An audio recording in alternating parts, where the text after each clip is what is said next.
là, on m'a mis un petit micro ici, puis il y en a un autre ici, mais ça devrait être correct. Bon, écoutez, peut-être juste avant de commencer à vous présenter les finances d'un Québec souverain, je voudrais vous expliquer un petit peu le contexte dans lequel j'ai préparé ce travail-là.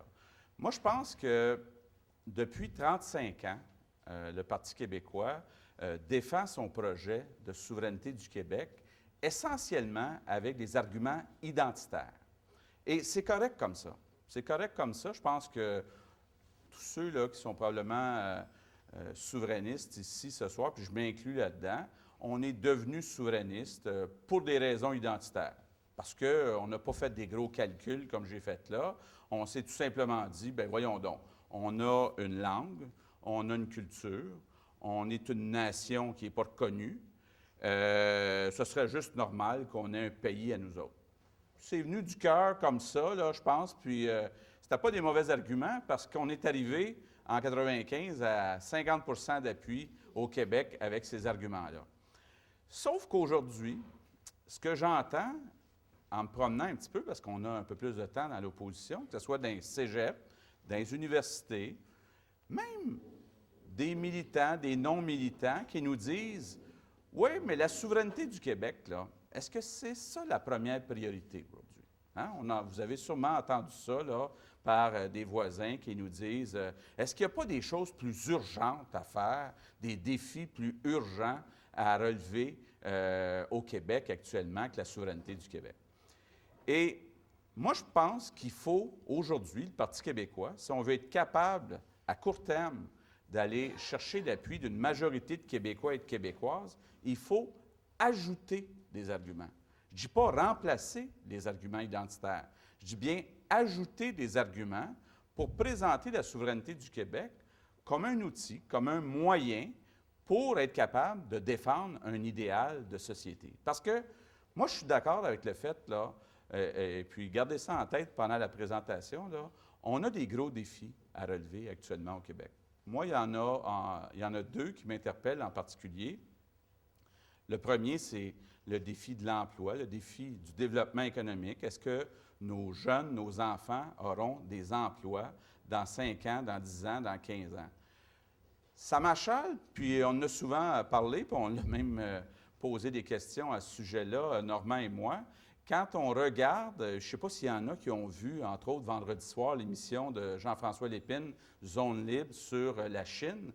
Écoutez, c'est juste le gros bon sens, là. C'est de dire, il y a des pays actuellement qui ont une main-d'œuvre qui coûte beaucoup moins cher qu'au Québec.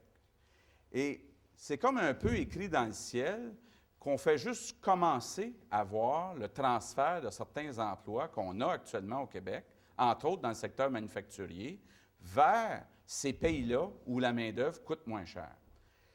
J'entends parfois au Parti québécois, entre autres, ou chez certains groupes, là, soi-disant très progressistes, des gens qui souhaiteraient qu'on mette une barrière autour du Québec pour empêcher, justement, qu'on fasse venir des produits de ces pays-là ou qu'on voit des emplois transférés en Chine, en Inde, au Brésil, au Mexique.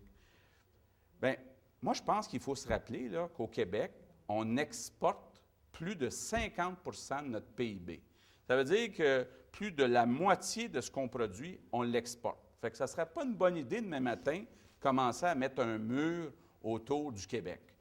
Aussi, ce que je dirais, c'est que si on se dit progressiste, c'est difficile d'aller dire à des pays qui sont plus pauvres, bien, on ne vous laissera pas prendre notre place au niveau de certains emplois pour vous créer vous-même une certaine richesse. Je pense qu'il y a comme une certaine contradiction de ce côté-là.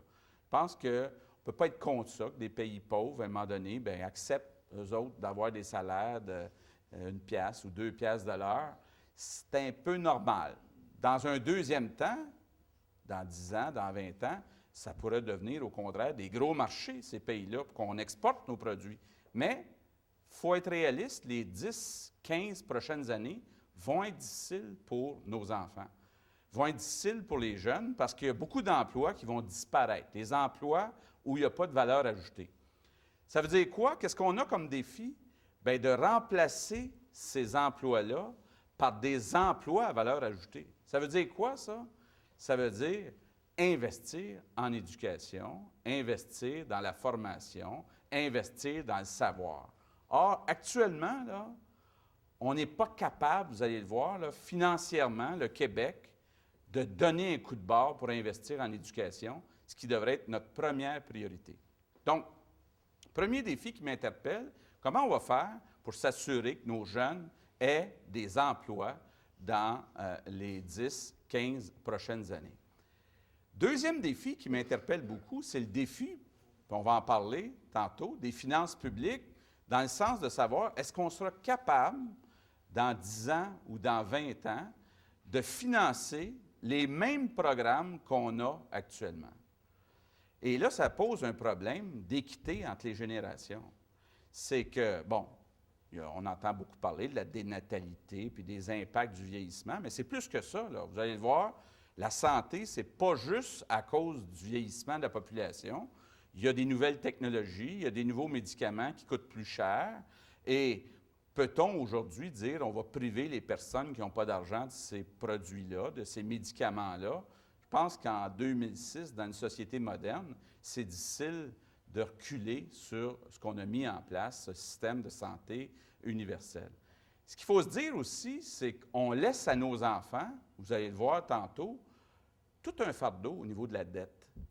Je sais que c'est un sujet qui est difficile à discuter, ça aussi, au Parti québécois, parce qu'il y a des gens qui associent le remboursement de la dette à la droite.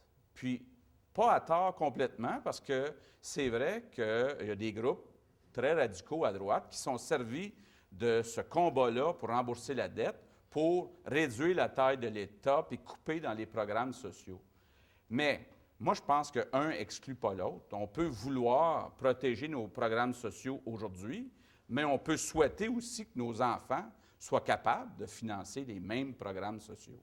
Or, quand on fait des projections sur 20 ans, on voit que ça ne sera pas possible mathématiquement pour nos enfants de financer les mêmes programmes. Vous allez le voir tantôt, là, on en voit un aperçu. Donc, on a des gros défis à relever, le défi du développement économique, le défi de la pérennité de nos programmes sociaux, le défi du problème qu'on vit au niveau de l'équité entre les générations, au niveau des finances publiques. Et c'est dans ce contexte-là que je peux comprendre qu'il y ait des gens au Québec qui se disent, est-ce que c'est le temps de travailler sa souveraineté alors qu'on a ces défis énormes à relever? Peut-être qu'on arriverait à la conclusion que la souveraineté pourrait nous aider à les relever, les défis, puis c'est ce qu'on va voir dans la présentation de ce soir. Donc, si on commence la présentation, il y a essentiellement dans la présentation 2 sections. Vous savez, quand vous faites vos rapports d'impôts, vous envoyez la moitié de votre argent à Québec, puis la moitié à Ottawa. Bon, la première partie, ça concerne ce qu'on envoie à Québec, donc les finances du Québec comme province. Puis la deuxième partie, c'est l'autre moitié de notre argent, nos impôts et de nos taxes qu'on envoie à Ottawa. C'est la partie, évidemment, qui est la plus compliquée, parce que là, il faut décortiquer dans les revenus et les dépenses du gouvernement fédéral combien on envoie à Ottawa et combien Ottawa dépense au Québec. Je vais prendre des questions après, si vous voulez bien. Hein? On va tout faire ça, puis après, on va prendre des questions tant que vous voulez. Je commence avec la première partie. Si on prend la prochaine acétate, bon, ce que je vous expliquais tantôt, c'est que quand on regarde la moitié de nos revenus à Québec, bien, on a un problème structurel. Puis là, il y a beaucoup de gens qui vont dire ah, c'est parce que c'est mal géré le système de santé. Ce n'est pas totalement faux. Il y a des améliorations à apporter dans l'organisation du système de santé. Mais ce qu'il faut dire, là, c'est que même si tout était parfait aujourd'hui, qu'il n'y avait aucune liste d'attente, que toutes les personnes âgées avaient des soins à domicile comme ils doivent en avoir, que tous les gens auraient un médecin de famille, tout ce qu'on voudrait, bien, demain, pour augmenter le budget, là, pour être capable de maintenir ces services-là, il faudrait augmenter le budget de la santé de 5 5 là, c'est le plus gros budget, vous allez le voir tantôt, de la santé. Pourquoi? Vous pouvez vous demander, là, habituellement, quand on a un budget à gérer, à chaque année, le budget augmente de 2-3 qui est à peu près l'inflation. Pourquoi en santé 5 Bien, parce qu'à l'inflation de 2-3 % il faut ajouter le vieillissement de la population, la hausse du coût des médicaments, le coût des nouvelles technologies. Donc, le vieillissement, bien, écoutez, à chaque année au Québec, en moyenne, il y a plus de personnes âgées qui, en moyenne, consomment plus de services de santé. Bon, ça, c'est facile à comprendre. Une personne de 85 ans, en moyenne, consomme plus de services de santé qu'une personne qui a 25 ans. Maintenant, les nouveaux médicaments et les nouvelles technologies, bien, ça permet de garder le monde en santé plus longtemps, mais ça coûte plus cher. À chaque année, il y a des nouvelles technologies. Aujourd'hui, sur 2 enfants qui naissent, il y en a un des 2 qui va vivre jusqu'à 100 ans. Bien, ce n'était pas vrai il y a 30 ans, c'est vrai aujourd'hui. On repousse et l'âge auquel on est en forme, en santé, et l'âge auquel on meurt. Donc, il y a effectivement des coûts rattachés à ça. Ce que ça donne, là, c'est que juste pour maintenir les services, juste pour couvrir ce qu'on appelle l'inflation, ou ce qu'on appelle dans notre jargon, nous autres, les coûts de système, là, bien, on a des dépenses qui augmentent à Québec de 4 % juste pour garder les services actuels, et les revenus augmentent de 3,7 %. Vous le voyez, là, à la prochaine acétate, les revenus augmentent de 3,7 %, les dépenses augmentent de 4 %. Donc, c'est un problème important. Prochaine acétate, si on le met là sur 5 ans, on voit que ce que ça veut dire, c'est que pour maintenir les services actuels à la population, il va nous manquer, là, puis on va avoir un budget dans 10 jours. Là, hein. Le prochain budget va être le 23 mars. Vous allez voir, les revenus pour 2006-2007 vont être autour de 56 milliards et demi. Puis les dépenses, si on veut être capable de couvrir l'inflation, bien, devraient être autour de 57,6 milliards. Donc, ce que ça veut dire, c'est que dans chacune des années qui viennent, il va nous manquer 800-900 millions juste pour maintenir les services actuels à la population. C'est beaucoup d'argent. Donc, ça, c'est l'écart entre le 3,7 % et le 4 %. Donc, prochaine acétate, on a 3 choix devant nous comme province, où on augmente les impôts, donc les revenus ou les tarifs. On a vu que Jean Charest a commencé à travailler là-dessus, les tarifs, entre autres. Ou on coupe dans les services, ou on augmente la dette. Donc, les 3 choix sont 3 choix qui sont négatifs. OK? Ça, c'est la situation du Québec comme province. Si on ne fait rien, là, c'est ça les seuls choix qu'on a devant nous autres. Maintenant, si on passe à la prochaine acétate, la question qu'on peut se poser, c'est que dans les revenus et les dépenses du gouvernement fédéral, quelle est la part qu'on envoie dans les revenus?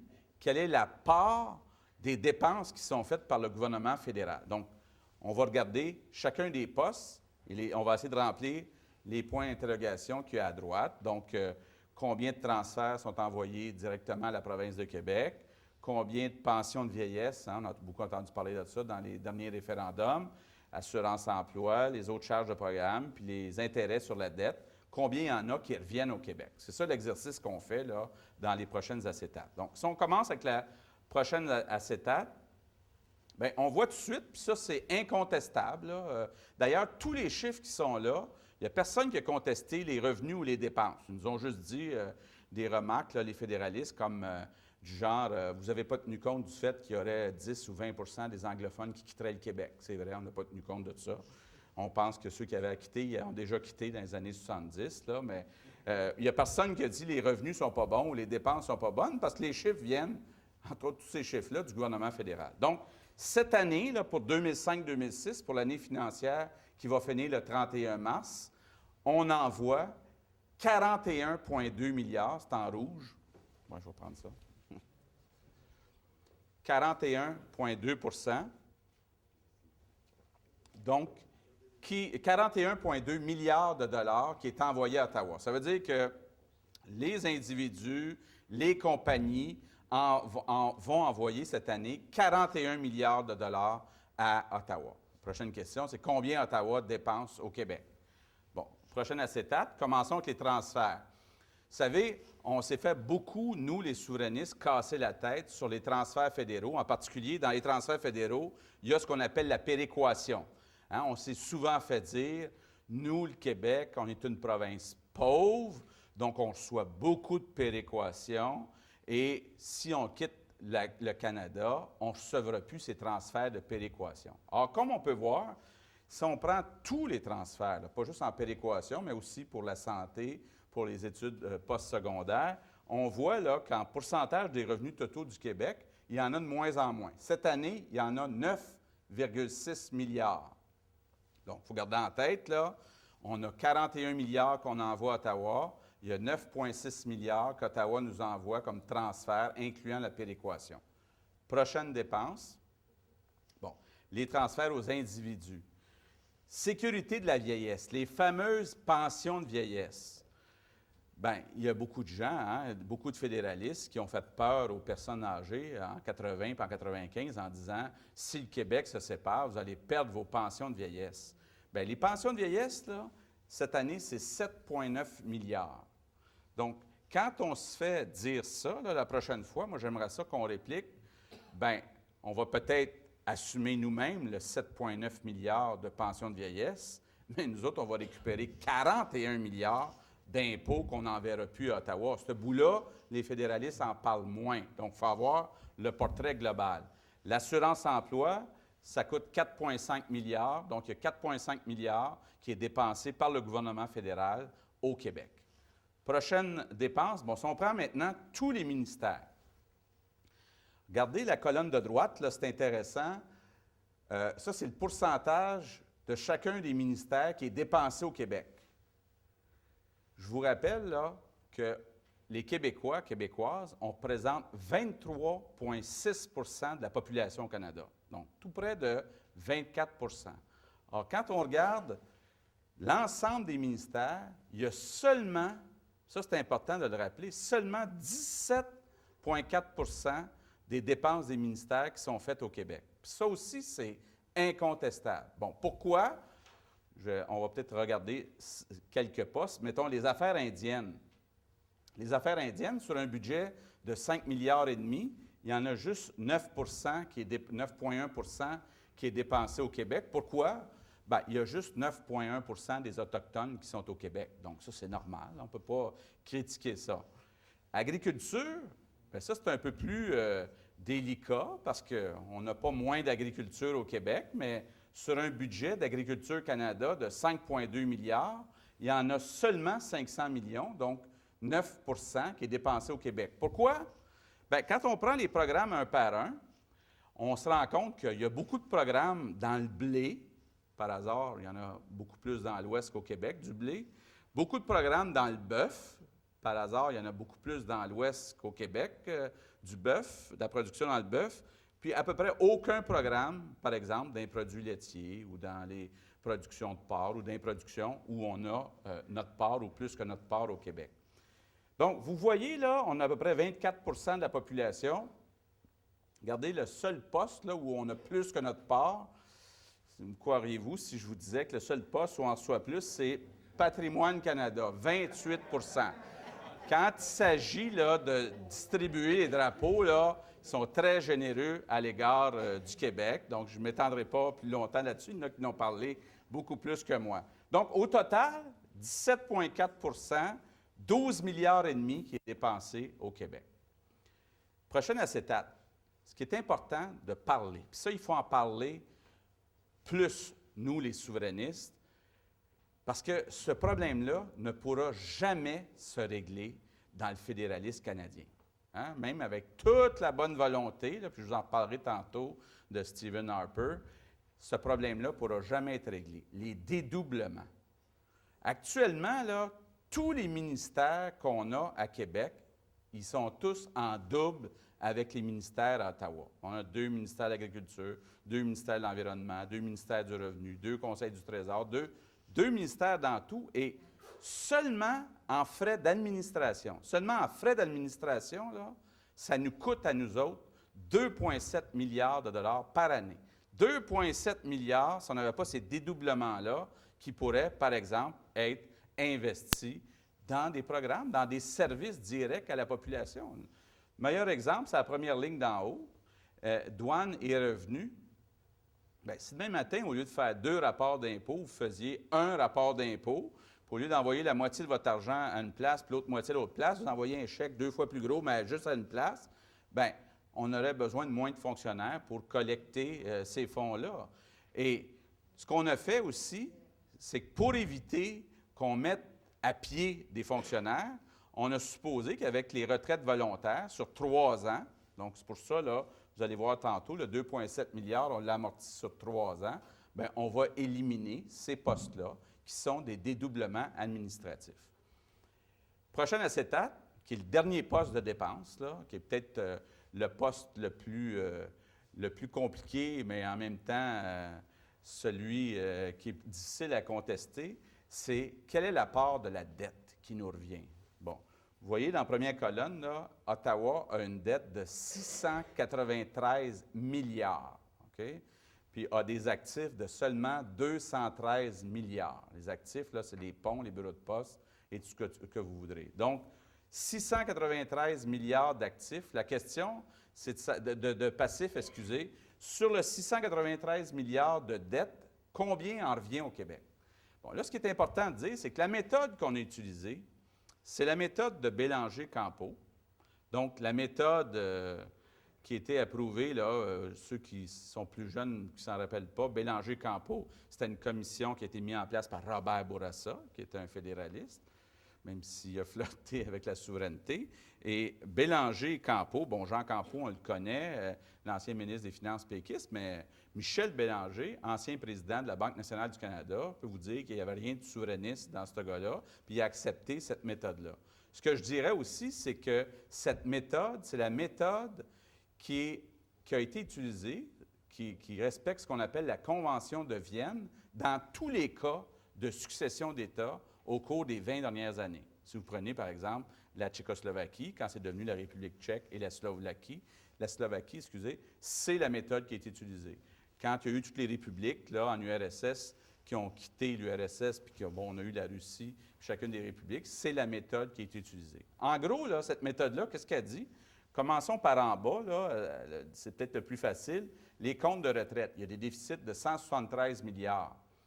Il y a 16 des employés du gouvernement fédéral, soit les employés actuels ou des retraités, qui habitent au Québec. Donc, c'est évident que pour cette partie-là, on prend 16 Les actifs, il y a 15,3 des actifs qui sont situés au Québec, selon les chiffres du gouvernement fédéral. Ça veut dire qu'à moins qu'ils décident de déménager des ponts demain matin, de l'Ontario vers le Québec, on a 15 des actifs. Donc, pour cette part-là de la dette, on prend 15,3 Et pour la différence, pour ce qu'on appelle le déficit accumulé, bien, la méthode qui est reconnue, c'est qu'actuellement, avant abattement, le Québec envoie 21 des revenus que collecte le gouvernement fédéral. Donc, la Convention de Vienne nous dit qu'on ne doit pas être ni avantagé ni désavantagé. Donc, actuellement, on fournit 21 Dans un Québec souverain, on fournirait 21 Donc, ce que ça donne, c'est que le Québec hériterait d'une dette de 126 milliards. Quand je vous disais tantôt là, qu'on a une grosse dette, bien, cette dette-là s'ajouterait à la dette de 117 milliards qu'on a à Québec. Là, je vais entendre déjà là, des fédéralistes nous dire 240 milliards de dettes, c'est énorme. Dites-vous qu'on l'a déjà, cette dette-là. On la paye déjà. On en paye une partie à Québec, puis une partie à Ottawa, mais on l'a déjà. Elle est très grosse, il faudrait la diminuer, mais on l'a déjà, cette dette-là. Là. Donc, 6,3, cette année, dans le rouge, 6,3 milliards d'intérêts qu'il y a à payer sur notre part de la dette à Ottawa. Donc, quand on passe à prochain acétate, au résumé de tout ça, on voit donc, ça c'est le total là, qui est difficile à contester. On envoie cette année 41 milliards de dollars à Ottawa. Dans un Québec souverain, on ne recevrait plus les transferts du gouvernement fédéral pour 9,6 milliards. On paierait nous-mêmes nos pensions de vieillesse. Au lieu d'être une feuille d'érable, ça serait une fleur de lys sur le chèque, mais c'est tout ce qu'il y aurait de différent. On aurait donc 7,9 milliards à assumer les pensions de vieillesse, 4,5 milliards dans l'assurance-emploi, 12,5 milliards dans les ministères, 900 millions d'économies, parce qu'on a dit tantôt qu'on les amortissait sur 3 ans, 6,3 milliards de service de la dette, donc un gain dès la première année d'1,3 milliard, ce qui est beaucoup d'argent. Mais ça ne s'arrête pas là. Prochaine acétate, qui est peut-être la plus importante acétate. pour comprendre le problème là, de déséquilibre fiscal qu'il y a entre le Québec puis le Canada. Un problème qui, même si on le réglait aujourd'hui, continuerait d'apparaître dans les prochaines années. Quand on regarde, tantôt je vous disais, là, le drame qu'on vit au Québec, c'est que nos dépenses, à cause de la santé, augmentent de 4 par année et nos revenus augmentent de seulement 3,7 à cause du mix de revenus. Or, à Ottawa, les revenus qu'on envoie à Ottawa augmentent de 4,4 et les dépenses, bien, c'est à peu près l'inflation. On prévoit, ça c'est le Conference Board qui prévoit ça, que les dépenses vont augmenter seulement de 2,2 Ça, là, en orange, là, c'est des milliards de dollars qui s'accumulent à chaque année. Puis là, bien, le gouvernement fédéral dépense dans des nouveaux programmes, dans toutes sortes d'affaires. Et ça, là, c'est de l'argent qu'on aurait besoin pour combler notre petit manque à gagner, nous autres, là, qui a l'air tout petit, de 800-900 millions, là, la différence entre 3,7 et 4 Donc, quand on applique ces chiffres-là, prochaine acétate, on voit, là, il y a beaucoup de chiffres, là, mais regardez juste les deux dernières colonnes, les deux derniers chiffres d'en bas. Sur 5 ans, dans un Québec souverain, on pourrait dégager des marges de manœuvre de 17,1 milliards de dollars. C'est énorme. Et on parle à moyen terme, là, d'une marge de manœuvre de 5,3 milliards par année, donc récurrent et croissant, 5,3 milliards. C'est beaucoup d'argent qu'on pourrait investir en éducation, qu'on pourrait investir pour commencer à rembourser notre dette. Mais pour l'instant, ce sont des marges de manœuvre auxquelles on n'a pas accès. Ce n'est pas nous autres qui décidons ce qu'on fait avec ces marges de manœuvre-là. Et ce sont les seules marges de manœuvre qui existent, puisque, comme vous l'avez vu tantôt, il n'y en a pas de marge de manœuvre à Québec.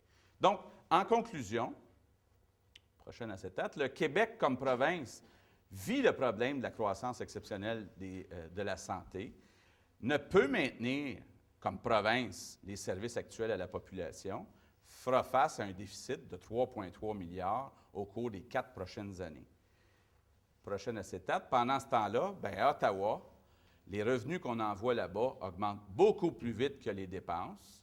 Cet argent-là, cette marge de manœuvre est investie dans toutes sortes de domaines beaucoup moins prioritaires, par exemple, que l'éducation ou la santé, et engendre des dédoublements qui sont à 2,7 milliards par année. Donc, prochaine acétate, le Québec comme province n'a pas les moyens, si on reste comme province, de maintenir les services actuels à la population, alors que dans un Québec souverain, on aurait des gains de 17 milliards sur 5 ans, 5 milliards par année.